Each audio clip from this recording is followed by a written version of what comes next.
ओम नमो भगवते वासुदेवाय। मित्रों, आपके और आपके परिवार पर भगवान नारायण की कृपा सदैव बनी रहे। सनातन धर्म में एकादशी तिथि भगवान श्री हरि को समर्पित है। वहीं हर माह में 2 एकादशी तिथियां आती हैं, एक कृष्ण पक्ष में और दूसरी शुक्ल पक्ष में। फाल्गुन माह में आने वाली एकादशी तिथि को विजया एकादशी तिथि के नाम से जाना जाता है। विजया एकादशी के महत्व को भगवान श्री कृष्ण ने महाभारत के युद्ध के दौरान अर्जुन को बताया था। जो व्यक्ति इस एकादशी व्रत को पूरे विधि विधान के साथ करता है, उसे अपने शत्रुओं पर विजय मिल जाती है। इस दिन भगवान विष्णु और माता लक्ष्मी की पूजा करने से व्यक्ति को सौभाग्य की प्राप्ति होती है और सुख समृद्धि में भी वृद्धि होती है। साल 2024 में विजया एकादशी 6 मार्च दिन बुधवार को मनाई जाएगी। एकादशी तिथि प्रारंभ होगी 6 मार्च की सुबह 6:30 पर। एकादशी तिथि समाप्त होगी 7 मार्च की सुबह 4:13 पर। इस दिन पूजा विधि: विजया एकादशी के दिन स्नान आदि से निवृत्त होकर निराहार व्रत रखें। घर में बाल गोपाल की पूजा करें। श्री हरि का भी अभिषेक करना चाहिए। हार, फूल और वस्त्रों से श्रृंगार करें। गोपी चंदन का तिलक लगाएं। पूजा के दौरान मंत्रों का जाप करें। केला, माखन, मिश्री का भोग तुलसी के साथ लगाएं। इस दिन विष्णु सहस्त्र नाम का पाठ करने से लक्ष्मी जी घर में ठहर जाती हैं। आरती के बाद प्रसाद वितरण करें और रात्रि जागरण करें। गीता का पाठ करें। किसी गौशाला में गायों की देखभाल के लिए धन का दान करें। विजय एकादशी के दिन सृष्टि के पालनहार भगवान श्री हरि विष्णु को इन चीज़ों का भोग लगाना भी बहुत शुभ माना जाता है। विजय एकादशी के दिन भगवान विष्णु को पंचामृत का भोग लगाएं। इससे सौभाग्य में वृद्धि होती है और जीवन में चल रही परेशानियों से भी छुटकारा मिलता है। इस दिन भगवान श्री हरि को पीले रंग की मिठाई का भोग लगाने से लाभ हो सकता है और आर्थिक परेशानियां भी दूर हो सकती हैं। इस दिन भगवान को केले का भोग लगाएं। केला उन्हें बेहद पसंद है। इसका भोग लगाने से कुंडली में स्थित गुरु दोष से छुटकारा मिल सकता है और मनोवांछित फल की भी प्राप्ति हो सकती है। भगवान को केसर की खीर भी बेहद प्रिय है, इसलिए केसर की खीर का भोग अवश्य लगाएं।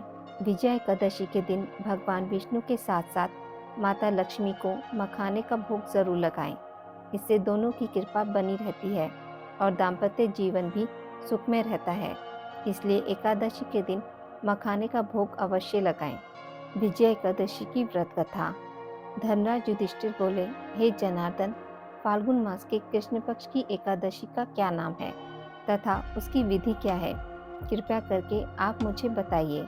श्री भगवान बोले, हे राजन, फाल्गुन मास के कृष्ण पक्ष की एकादशी का नाम विजय एकादशी है। इसके व्रत के प्रभाव से मनुष्य को विजय प्राप्त होती है। यह सब व्रतों में उत्तम व्रत है। इस विजय एकादशी के महात्म्य के श्रवण पठन से समस्त पाप नाश को प्राप्त हो जाते हैं। एक समय देवर्षि नारद ने जगत पिता ब्रह्मा जी से कहा, महाराज, आप मुझसे फाल्गुन मास के कृष्ण पक्ष की एकादशी विधान कहिए। ब्रह्मा जी कहने लगे कि हे नारद, विजया एकादशी का व्रत पुराने तथा नए पापों को नाश करने वाला है। इस विजया एकादशी की विधि मैंने आज तक किसी से भी नहीं कही। यह समस्त मनुष्यों को विजय प्रदान करती है। त्रेता युग में मर्यादा पुरुषोत्तम श्री रामचंद्र जी को जब 14 वर्ष का वनवास हो गया, तब वे श्री लक्ष्मण तथा सीता जी सहित पंचवटी में निवास करने लगे। वहां पर दुष्ट रावण ने जब सीता जी को हरण किया, तब इस समाचार से श्री रामचंद्र जी तथा लक्ष्मण अत्यंत व्याकुल हो गए और सीता जी की खोज में चल दिए। घूमते घूमते जब वे मरणासन जटायु के पास पहुंचे, तो जटायु उन्हें सीता जी का वृतांत सुनाकर स्वर्गलोक चला गया। कुछ आगे जाकर उनकी सुग्रीव से मित्रता हुई और बाली का वध किया। हनुमान जी ने लंका में जाकर सीता जी का पता लगाया और उनसे श्री रामचंद्र जी और सुग्रीव की मित्रता का वर्णन किया। वहां से लौटकर हनुमान जी ने भगवान राम के पास आकर सब समाचार कहे। श्री रामचंद्र जी ने वानर सेना सहित सुग्रीव की संपत्ति से लंका को प्रस्थान किया। जब श्री रामचंद्र जी समुद्र के किनारे पहुंचे, तब उन्होंने मगरमच्छ आदि से युक्त उस अगाध समुद्र को देखकर लक्ष्मण जी से कहा कि इस समुद्र को हम किस प्रकार पार करेंगे। श्री लक्ष्मण जी ने कहा, हे पुराण पुरुषोत्तम, आप आदि पुरुष हैं, सब कुछ जानते हैं। यहाँ से आधा योजन दूर पर कुमारी द्वीप में वक्तालभ्य नाम के मुनि रहते हैं। उन्होंने अनेक ब्रह्मा देखे हैं। आप उनके पास जाकर इसका उपाय पूछिए। लक्ष्मण जी के इस प्रकार के वचन सुनकर श्री रामचंद्र जी वक्तालभ्य ऋषि के पास गए और उनको प्रणाम करके बैठ गए। मुनि ने भी उनको मनुष्य रूप धारण किए हुए पुराण पुरुषोत्तम समझकर उनसे पूछा कि हे राम, आपका आना कैसे हुआ। रामचंद्र जी कहने लगे कि हे ऋषि, मैं अपनी सेना सहित यहाँ आया हूँ और राक्षसों को जीतने के लिए लंका जा रहा हूँ।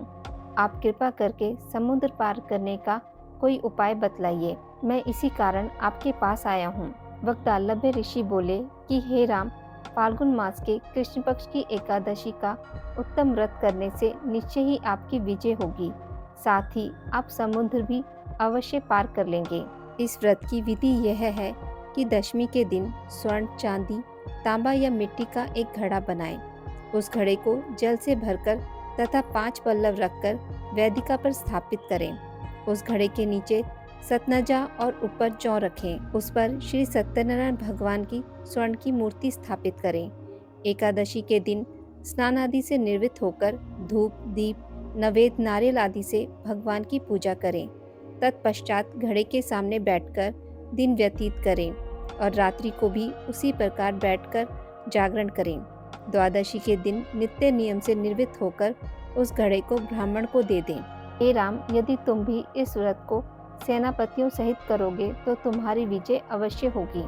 श्री रामचंद्र जी ने ऋषि के कथानुसार इस व्रत को किया और इसके प्रभाव से दैत्यों पर विजय पाई। अतः हे राजन, जो कोई मनुष्य विधि पूर्वक इस व्रत को करेगा, दोनों लोकों में उसकी विजय अवश्य होगी। श्री ब्रह्मा जी ने नारद जी से कहा था कि हे पुत्र, जो कोई इस व्रत के महात्म्य को पढ़ता या सुनता है, उसको वाजपेय यज्ञ का फल प्राप्त होता है। चलिए बोलिए श्री हरि विष्णु भगवान की जय। आज की इस वीडियो में बस इतना ही। मित्रों, अगर आपको मेरी वीडियोस पसंद आती हैं तो इसे लाइक और शेयर ज़रूर करें और पूजा पाठ से जुड़ी जानकारी के लिए मेरे चैनल को सब्सक्राइब करना ना भूलें। धन्यवाद।